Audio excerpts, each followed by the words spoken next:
tugmaan ang usapan. Siya ay matinding kalaban. One of the best battle rappers of all time. Ripping Flip-Top Battle League from Bataan. Dala ang kanyang chainsaw. Astig Nation. Mag-ingay, Balatran, Tipsy D!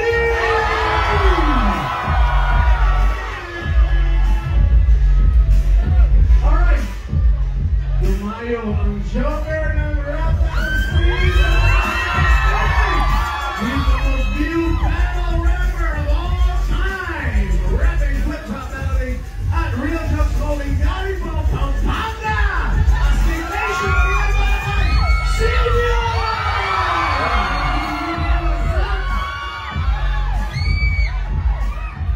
Okay. Simple lang ang laban. Meron tayong 3 rounds at 2 minutes kada round. Nag-point close na kami at nanalo si Zinyo. Pinili ang mauna. At yung round ang laban, 2 minuto. Unang banat! Unang banat na, Zinyo. Alright. Yeah. Oh, my God. Wait lang. Bago natin umpisahan, may sasabihin ako. Siguro naman nanood na kayo ng ibang battle kanina, no? So, itong gagawin namin ni Tipsy, medyo iba to. So, tropa ko na kasi ito eh. So, imbis na magtirahan kami, ang gagawin namin is complement battle siya. Para may iba. Sana tayo sa mga murahan, mga ano. So, para maiwasan natin yun, complement battle. Game! Buwang rabbit! Hamster! Daga! Yan ang pangasar sa'yo ng lahat. Pero huwag mo silang pansinin, Brad. Hindi yan sa panlabas na anyo nasusuka. Kasi kahit malaki lang ngipin mo sa harap, at least di ka nangangagat. Now look at that. Babyface na wala, Brad. Totoo nga ang balita. Sariwang-sariwa. Tignan nyo yung mukha, kala mo di tumatanda. Tama, ka-cute daw, kulit ka bata ang guya. O ba't ka natulala? Di mo na-gets yun? Gusto mo ng eksplanasyon? Bumuli ka bata ang guya, kaulagot namin ko si On. Ganun yun. Yung mga nandito ngayon, alam nilang magaling kang magluto. Ang tanong ko lang, ano naman? Anong silbi ng pagluluto? Anong silbi ng pagluluto? Mo kung anong silbi ng pagluluto? Kung di mo naman, bakit pa palagi mo yung pinagyayabang? Anong silbi ng pagluluto? Bakit mo ba yung palagi pinagyayabang? Yung hindi ko maintindihan. Kasi isipin nyo na lang. Kahit magaling kang magluto, eh ikaw naman yung gusto nilang tikman. Kaya, huwag nyo siyang hahamunin. Kasi siya yung maghahain, pero ikaw yung lalamunin. Ganun siya kagaling. Sa mga baraka, bubusugin. Kung gusto mo ng beef, ikaw ay kakarnihin. Sa sarili mong mantika ka, kikisahin. Yung kusina at flip-flop, kaya niyong pagsabayin. Kasi mapabattle o rap, panigurado may makakatikim. Pero meron akong kinikimkim. Kasi magkaaway kami na ito dati. At kasalanan ko yung lahat kung bakit yun nangyari. Kaso sobrang bait nito. Kaya wala akong masabi. Isipin nyo na lang ha, ang laki-laking lalaki. Pero siya yung gumawa ng paraan, magbati lang kami. Eto, trivia lang pre. Alam nyo bang sobrang tapang nito? Huling iyak niya nung pinako pa si Kristo. Napaka-astig, 3 beses niyang nagpatuli ito. Sa sobrang lupit mo, pati asawa mo, pinagmamalupitan mo. Talagang maangas to. Yung ninong niya nga eh, ninong niya, hinamon niya ng mano-mano. Habang ako, last performance ko, nagkalat sa entablado. Binadibag na lampaso, na-choke na blanco, nakalimot aminado. Ulyanin na ako, pero itong tatandaan nyo na mawawala ako sa rounds ko, pero hindi sa tabi mo.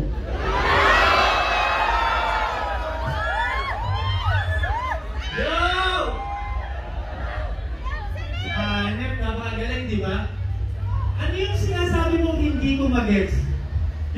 daw parang puwet ng baby. Aba, tinamaan ka ng lintik. Eh kung nga sa sobrang baby face mo, dinilaan ka ng tik-tik.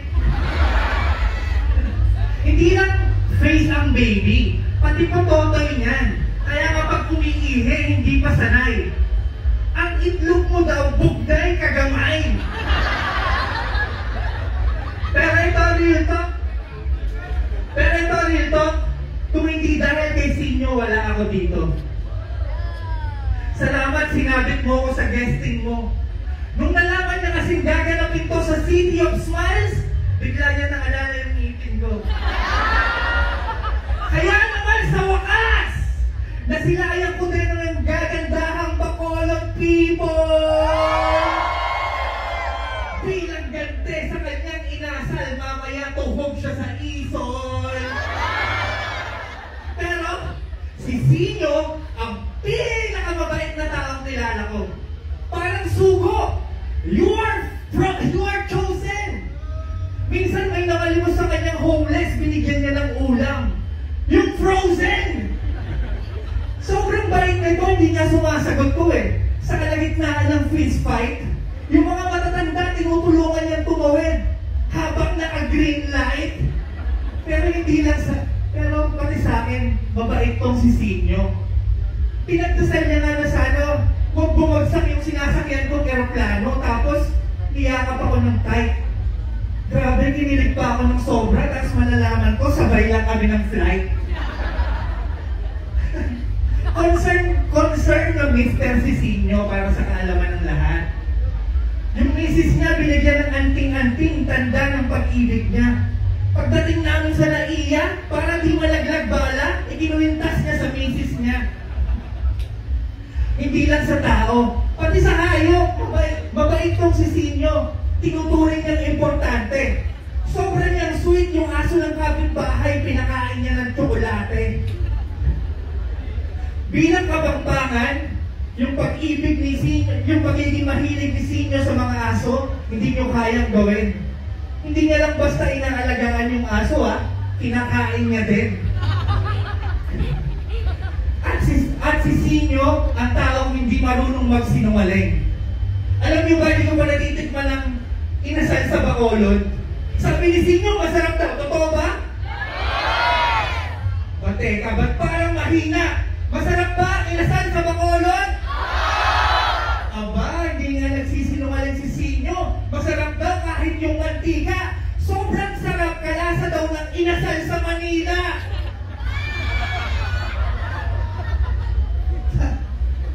Grabe ka naman, pare. Kung makapagsalita ka, akala mo, di ka pogi dati. Tapos anong sabi? Kumakain daw ako ng aso. Oo, yun ay di ko itatanggi. At kaya ko lang naman nagawa yun, luto mo kasi. O sige, yung frozen goods, pinamigay ko ka mo, totoo. Aminado ako. Pagod na kasi akong maglako ng paninda mo. Kaya anong sabit ka lang sa guesting? Tumaw ka? TF ko nga dito, 2 inasal lang eh. Hilaw pa! Kaya ikaw na pogi, tapos ikaw pa may dating. Inangkin mo na lahat. Fresh na fresh pa rin, laging blooming. Akala mo, di nanganak. Kaya what's up, madlang people? Alam nyo bang never pa itong nagka-pimple? Pogi pa rin to kahit yung suotin. Plain and simple. Sobrang cute nito kahit i-cremate. Kita pa rin yung dimple. Sana all, favorite ni Jesus. Kung bakit, gusto nyo bang malaman? Nasa kanya na kasi lahat ng mga mabubuting katangian. Kala mo siya lang yung biniyayaan. Pag di nyo titigan, napaka-perfect niyan. Anong ipipintas ko dyan? Mabait, matangkad, pogi, ang swerte mo naman. So paano na lang pala kung naliligo pa yan? Paamoy naman. Paamoy puta. Alam nyo ba tuwing buwan ng wika, ang pinagtulungan ko ng 5 Bisaya. Talagang yung bakbakan ng lala. 30 minutes ata silang pagulong-ulong sa lupa. Pag-check ko ay tipsy, doon ako nabigla. Ba't parang walang tama? Akala ko nga Biskaya eh. Ang tigas ng mukha! Pasensya na ha, nauutal. Nakakakaba kaya seryoso. Nakakaba pa kasi ako kaya kabado. Sa tinagal-tagal kong nagtatanghal sa entablado, ngayon lang ako ninervyos ng ganito. Lalo na pag eto kaharap mo, iba sa feeling, pakiramdam ko, dinadaga ako. Kung ugali ay pag-uusapan, malayo ako sa'yo kung ikukumpara. Pero, malayo ako sa'yo kung ikukumpara. Kasi mabait, pasensyoso, higit sa lahat, maka-Diyos ka. Alam ko dati, down to earth na ako. Pero nung nakilala ko to, sabi ko, tapos na. Ako down to earth lang ha, ito kabilang globo na, tapos pa!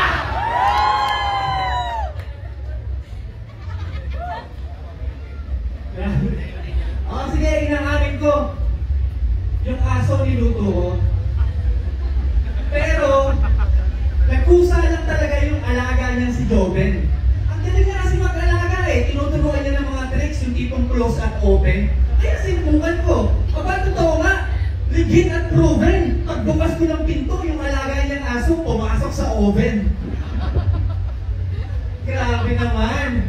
Ito si Sinyo, narinig niyo, di ba? Napaka-humble na battle rapper.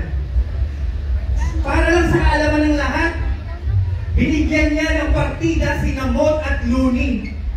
Kung gusto daw nilang manalo, wag na wag silang gagamit ng baliktaran at multi. Totoo yun. At pinakamagaling na battle rapper, si Sinyo. Yung 2x2 kaya niya mag-isa. Kahit di niya ako kampi. Most viewed battle rapper sa buong mundo, partida, wala pang round 3. Diba?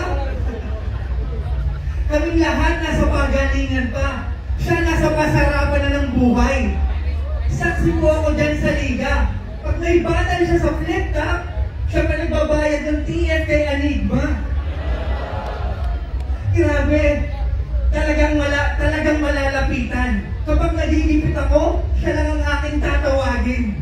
Sa katunayan, yung talent fee niya dito, bibigay niya sa akin. Napakabusilak ng puso. Nung binaha yung Luzon, hindi ko malilimutan yung kabutihan niyang ginawa. Kahit mataas pa yung tubig, sumugod si Sinyo, nagpamigay ng payong sa mga binaha. Hindi ko alam kung anong gagawin nila doon, pero basang-basa yung mga tao, grabe. Hinigilaw, wala nang maisuot. Buti na lang yung negosyo niya, damit. Kaya naman sumigaw si Master. Huwag kayong mag-alala, lahat kayo, bibigyan ko ng real jokes. 20% voucher! Grabe, negosyante pa rin. At ito, real talk. Real jokes, ang pinakamagandang merch. Solid yung tela. Real talk. Pinakamagandang merch. Solid yung tela, pati tatak niyan. Check nyo ba sa Shopee at Lazada? Sa katunayan, lahat ng customer nila may sasakyan. Ang sarap daw kasi hindi pa masada.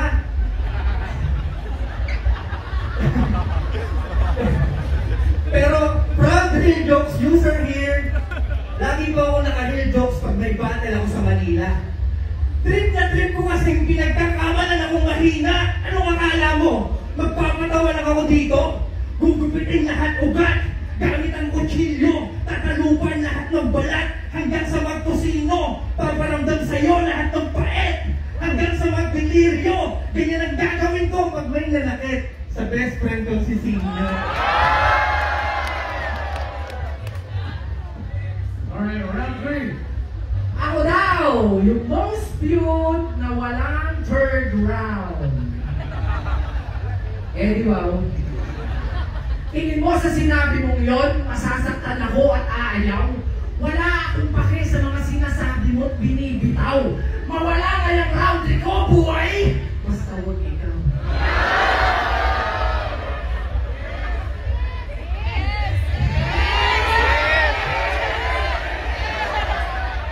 Yung real jokes daw, pamasada. Sobra ka naman tips, kumanlait. Pero ang tanong ko lang, bakit nag-real jokes ka nung honeymoon nyo? Ano yun? Para biyahing langit? Alam mo sa buhay, kids, di lahat katulad ng swerte. Di mo dinanas yung hirap namin sa kalye. Anong diploma o diskarte? Pinagpapasa Diyos na lang namin minsan kung makakakain kami. Di pwedeng dumaing o mag-inarte. Wala kang naiintindihan sa damdamin namin, pre. Wala kang naiintindihan sa damdamin namin, pre. Di mo ba nararanasan tumira ng saging? Rich kid ka kasi. Walang problema sa money. Perfect na body. May healthy na body. Sexy at yummy. Friendly na lodi. Classy at saucy. Loyal sa honey. Kaya nga kita bestie. Inspirasyon ka sa marami. Si Tipsy ang nagpatunay na pwedeng magbagong buhay kahit tulong ka sa rugby. Alam niyo ba dati, may tinulungan tong badyaw dahil naawa siya. Binigyan niya ng konting barya. At dahil dun sa ginawa niya, yung buhay ng tao nagbago talaga. Biruin mo ha, paglipas lang ng ilang taon, ayun, mag-asawa na sila. Iba ka talaga. Marami kang natutulungan, siguro di mo lang maalala. Alam mo ba nung nagda-diet ang aking asawa? Ikaw ang inspirasyon niya. Sa tuwing kakain na kaming dalawa, pinapakita ko yung picture mo para mawalan siya ng gana. Pero sabi nila, lumaki na daw yung ulo mo. Lumaki na daw yung ulo mo at yumabang ka na. Dinuhusgahan ka ng mga tao, di ka lubos na kilala. Tayo naman no, pinarataan nyo agad yung tao dahil lang sa itsura niya. Talagang malapat lang yung face kaya mukhang nagmamalaki siya. Seryoso mo na, para sa mga nasalanta natin kapatid. Base sa aking pagmamasid, ilang beses na tayong niyayanig. Pero ang nakakabilib, nananagili tayong nakatindib. Kahit minsan ay nasa saig, bumabalik tayo ng mas malupit, mas matindip, mas mabagsik. Patunay lang na basta taga-Pinas. Astig! Pero bago ako magpaalam, gusto ko munang lahat kayo ay pasalamatan. Ako nga pala si Sinyo Kagasan. Yung talo na kahit sino kalaban. Tapos kay Tipsy nyo pa ako pinapalaban. Pues tapos ang usapan. Di na kailangan pang ipangalandakan. Si Tipsy di ang tunay na astig. Kasi mighty sa pangalan. Grabe! Ang galing yung mag-rap, no? Ang sarap panoorin. Nakaka-happy. Sobrang sarap i-absorb. Parang galing na mighty. Thank you, mighty. Sabi niya, ako daw amoy tuta. Kaya pala, yung mga babae sa backstage, ikaw ang iyayakap at nilalandi.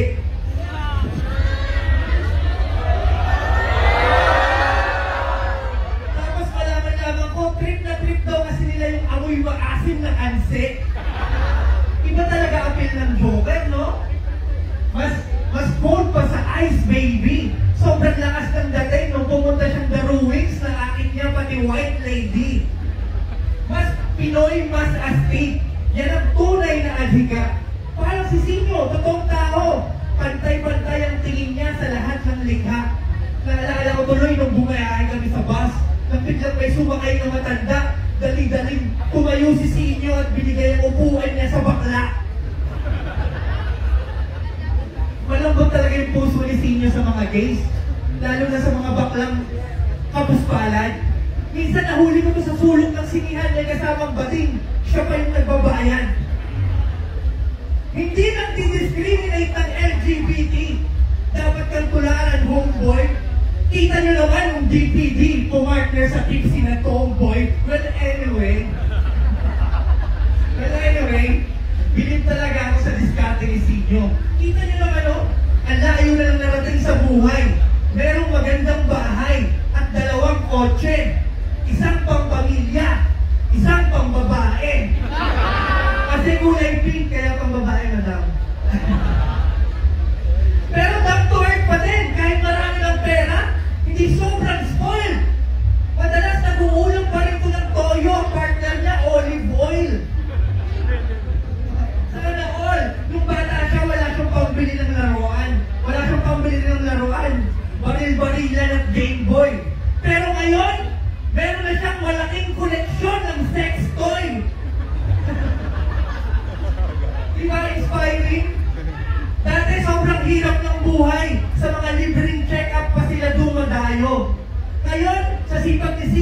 awa ng Diyos, meron na silang sariling albularyo.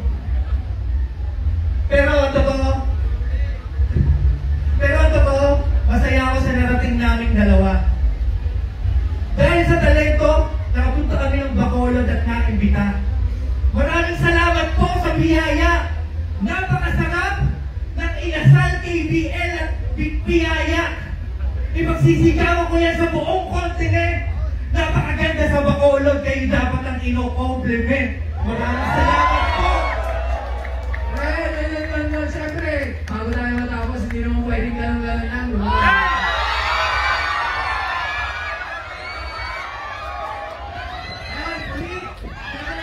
Maraming salamat sa mga ipisip na invite sa amin. Pasensya na kami ng performance namin. Halos wala tulisip na kanya namin. Pero yun, thank you again sa nagtiwala. Shout out sa mga pinasastig. Yeah, sino?